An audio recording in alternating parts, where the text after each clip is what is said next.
Abantu 22 years. Sola mas, sola abantu 22 years. Uzosola manje iminyaka ikho. Wawayibona njalo. Umuntu oleminyaka engakhulu nje. Emindawoyi. Hawu. Lokho bana 23 years namanje. Hayi. Uyakhala manje ucelile. Hawu. Ngoba ngafundiswa baba ongizalayo ukuthi asothi masincokola sezingane zikhuluma ngayo yonke into. Yeah. Kodwa sinokushiya ukuphila. Ngoma ungabuza nani khona la nisuka khona. Yeah. Incwadi noma ingakhuluma indaba enzima kangakanani. Kodwa manje ngene address ifana nendiza ehajwe emoyeni. Kwathiwa all is in order. Akukho in order. You don't even know ukuthi where that flight will land. But useni hijackile indiza nina emoyeni. Yeah. Okay. Cha ngenza ukuthi silapha eUVN namhlanje sathembisa isizwe saseNingizimu Afrika yokuthi njengamanje sesiya implementa. We are in an implementing stage. Ukumasha kungaqhubeka la kunenhloso khona yokuthi sesiyawina manje. Kunankinga ukumasha. Akaze sisho ukuthi ke thina akungamasho. Kodwa ukumasha ongenenhloso fuseke leyo nto leyo. Ukumasha ongena benefit fuseke leyo nto leyo. Ukumasha okungena umhlangano odecisive yabona. Mina I only meet one man, president.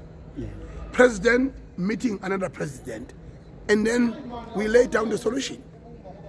Because we can never sit here and be bold that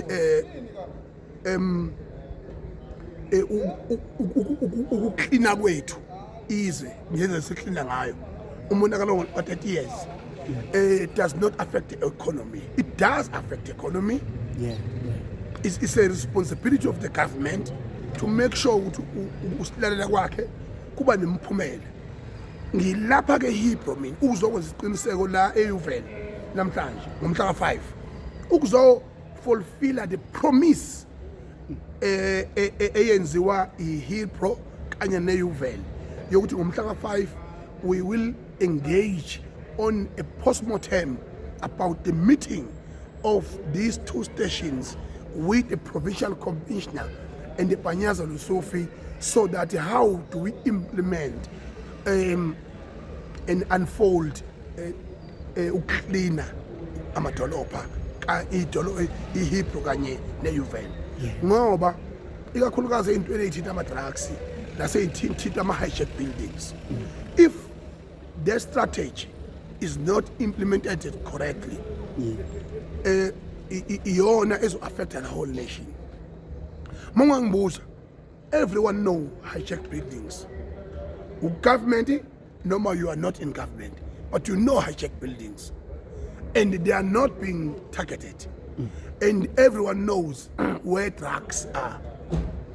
Dingi warrant of search is for example, you apply kantolo, you are giving a criminal an opportunity yabona. And everyone knows ukuthi police officers and law enforcement, some of them, they are corrupt. They are working with criminals. So we are in this mess as a result of them. So we are cleaning the nation, we are cleaning Hebrew, and we want to make the example about the Hebrew and UVL into the entire South Africa that into omehluko ingenzeka. Namhlanje ke sohlangana nenduna nazi siyangena nje manje ukuthi sikwazi ukuthi sibone uma stage wala UVL bese siba nama date implementation. Then when we march for a good cause. And then when we engage in meetings that will bring result and decisions, not drink tea or coffee whatsoever. That's nonsense. Yabo. So iloko nje nganza kwethu. About indaba yentombazane le. Ngimqala mina umuntu ongabongi kanjeni. And yabona sengiqala ukubasaba abantu abanje yani. Yabona. And mhlawumbe indaba ezitha ake siphinde size la njengoba silapha nje njengamanje ngubulapha nje ni lapha eHebrew njengamanje abantu njengamanje bafuna ukuzwa ukuthi ikhona neplan already njengamanje esikhona enizongena ngayo ema-building mhlawumbe asikhona nama implementation ama-plan ukuthi nizongena kanjani ema-building njengamanje nikhipha abantu. Yes, njengamanje sizofanyenza lokho. Yeah. Already plan ikhona. Johannesburg will be shaken. Yeah. In good cause. The whole Johannesburg will be shaken in good cause. Yeah. And ngizoyibona leyo nto leyo yenzeka maduzane nje yabona. And futhi ngikucacisa ukuthi amanye amaplani that will be implemented and that will unfold in the society will not be announced. Yeah. Because asikwazi ukuthi igebingu it will be a top secret. Yabona. Yeah. Yeah. It will be a top secret engagement ukuthi cha nakho yileyo nto ezokwenzeka leyo. Ngoba once we pre-announce our operations thina ke we allow a law enforcement to do their job. And thina will be there as leaders, as abantu who are the witness ukuthi ngempela lokho besikhala ngakho finally sekuyenzeka. Lokho umphakathi okhala ngakho finally sekuyenzeka. And then I can promise the people of South Africa that they will see a massive change around Heathrow and Newville. And uguquko ke alumnandi endaba ezithi alumnandi uguquko ngoba ufana nomjovo. Ubuhluma ungena ukuthi usuku uzokusiza. Into kanjalo ke sekwenzeka. Ndaba ezithi ake siphume kancane nje lapho ke siye lapha na kune topic mhlawumbe engafuna ukuza comment yakho. Mr Panyazeli Sufu uke wenza i-comment lapha. Sorry Mr Zulisi Mabamba, sorry. Uke wenza i-comment lapha na ku X uTwitter njengamanje. Wathi ke amaZulu azaziwona. Mhlawumbe ngathini comment yakho lapho? Ethazaziwona. Yeah, wathi amaZulu akhulisa ukuthi azaziwona. Into engayibona ngicabanga ukuthi bekwente ngama podcast. Yeah. Angabe mi podcast kambuyisa Ndlozi noma ngabonise ekabani podcast. Yeah. But what's surprising me ukuthi uzwenze Mavavi omunye wobaholi benyunyana abahlonishwa kakhulu eNingizimu Afrika. Yeah. Kanye benobaba uBen Zimane. Ibona abathatha umsholozi bawumbeka ePolokwane ngo2007. Nawo ngabe ngishisiza lapho mfana wawusemncane kakhulu. And then emva kwalokho mawuthi uyibuka yonke le nto leyo mayenzeka. In driving force uZuma has been very discriminated as a result of the power of the Zulu nation. Zulu nation, we are the dominant in terms of language and in terms of culture, loving our own culture. We are dominant even on screen. We are dominant. That can't be a secret. That is a result of triangle force. That is a result of ukuthi amakhosi akithi ke kusuela kushaka sibumba kuze amakhosini akithi ngengwaba lonke kodwa kuze enkosini ucetshwayo eyanqoba amangisa esandlwana. Kuzoza kudlokumbane elekelelwa kakhulu umntwana kwaphinda ngene ukuthi iqapho lethu nolimi lwethu lume lunganyakaseki. Because amangisi knew exactly who to target. We were the target as a Zulu nation. We are not a tribe. We are the Zulu nation. And then ukuthi yena azosethuka if you think ukuthi uShembe ungomlando wakhe esuka kwaZulu waze wayowakha intabazwe eFree State. Why amaNazaretha mayisungulwa asuke eFree State ehle njalo uStimela Samampondo uMbombela wakwazi ukuthi achieve into enkulu kangaka ke using iZulu culture and mawuze ihlabelelo zakwaShembe namahubo akwaZulu. They are more or less the same yabona. And mawuthi uyalalela futhi ukuthi umlando kaKhongolose 1912 lo Khongolose warepresenta lelizwe is an only movement esinayo eNingizimu Afrika. Only movement ngoba emasikhuluma ngenhlangano sikhuluma ngenhlangano ekhona ehlangene nenhloso yokurepresenta izwe bese kuzothi laba abanye abakhona njengamanje bazalwa uyena uKhongolose vele ngoba bangamaqembu igama lithi iqembu liqhamuka esenzweni ukumbuka. Ukumbuka is to run away from home with a hope of something else that you don't know. And then bese mawusungula ke organization yakho nawe uthola abantu aba-angry ngapha, uthola abanye abantu abahlangene ngapha, and then you say usuyiqembu le-EFF, siyiqembu le-IFP, siyiqembu le-NFP, siyiqembu yabona le-COPE. So and then ngoba baqembukile isenzo sabo bambukile yabona. So they've decided to ukuthi baphume amaqhiba abo. So njengamanje ke, if we are serious about these issues, mawe abuthi yabuka umongameli oqala kaKhongolose uJohn Langa Libalele owabekwa ngomhla ka-8 January 1912 eFree State.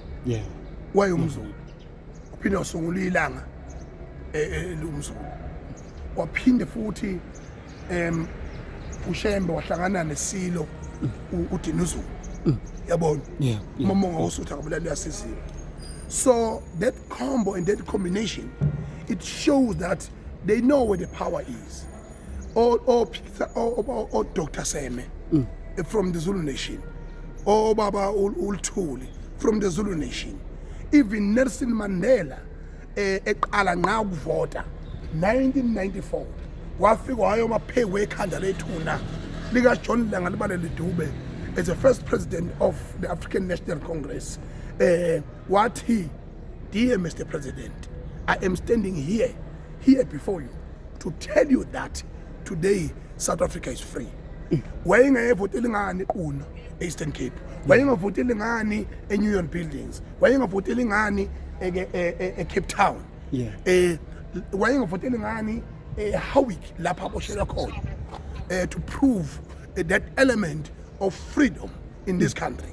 And then, but he have chosen a very significant historical moment where he stood in the head of an ancestral president of the movement called ANC. So uZonise Mavavi uyinhlunyeja, uyasidakelwa. Ngelinye ilanga uzophaphama uZonise Mavavi ethuka uZulu, ethuka noShembe, ethi why uShembe is busy ehlangana ngalendlela ahlangana ngayo egida uShembe uzinophobic. Ayikho into njengaleyo. Isikhundleni sokuthi yena lo mbombo wenja owuzwelizwe Mavavi ozama ukuzovuka ngokugibela igagasi likaZulu elikhulu kuna wonke amagagasi kulelizwe eke uyasinyela uzwelizwe Mavavi yabona. Akaqhubeka yena namaphilisi kaShukela ekaba bahamba oyilapha lamakhensa amasende ozwelizwe Mavavi beyeke ukusixovela izwe before they die, because that is an insult to the entire work that they had been working with the old people of this country in South Africa. It's a pure insult. And I even told Julius Malema that you are hating wrong people. We are the most loving nation. We are most welcoming nation. And we are powerful when we don't take nonsense. What better? Yakala. Uzulu lo. Thina siqoshe abantu eSouth Africa aba illegally ngezwi. We are God friends. By the voice. God created in heaven and earth by the voice. And isigodlo sikaNkulunkulu sibizwa ngezulu. Yithi amazulu singabasezulwini. So uShembe molda a cultural religion ngozulu. Yithi abantu, yithi amazulu. So we love other tribes as we are the nation. We have been proving that beyond reasonable doubt. We forcefully went to Eastern Cape to make sure that no, akonko sema Nigeria atoshwa la. Sama no phakela mbathu zimfene yami madoda. Ifutha amakhala khona lapha. So much. Yabazithi. Uqonda. Yeah, we namhlanje umXhosa nomZulu bayinto eyodwa. Yeah. And we can't be defeated. Lokho kusho ukuthi we can't debate about issues. We will carry on debate about issues. But Zwelinzima fuck off. Instead of encouraging the young ones that Zulus can be taken as a lesson ukuthi umntwana ophinda ngene isilo samabandla wonke, have make sure ukuthi even during 1994 mind you umntwana ophinda ngene wayemsheshi wayikhonza kakhulu isonto way academics ngokwemfundo aphinde futhi abe umuntu okhonza kakhulu inkolo kodwa wakwazi ukupreserve a cultural heritage of the Zulu nation. Sasifunda ngisho esikoleni, although yena wayefuna ukufeza inhloso zakhe zepolitiki ngokwenkatha, but it help us. Uzovimba uthini umkhumbi wempi kaZulu, uzovimba wathini amabhinqa bekhona ongezwe umculo, uzovimba wathini amabhinqa esabale lonke ama-university. We are the future of this country and we will lead this country and we will change this country and we love all our tribes and our nations that are amongst us. And we are not here to collapse our economy. We are here to make sure that we want a change and the change must happen now and we must be the part of the change. Acingwane. Sibonga kakhulu ndawo izethu. Ake sibone lapha ngaphandle ukuthi khona beza insizwe zakho. Nazi insizwe ziyeza njengamanje ngapha. Nazi insizwe.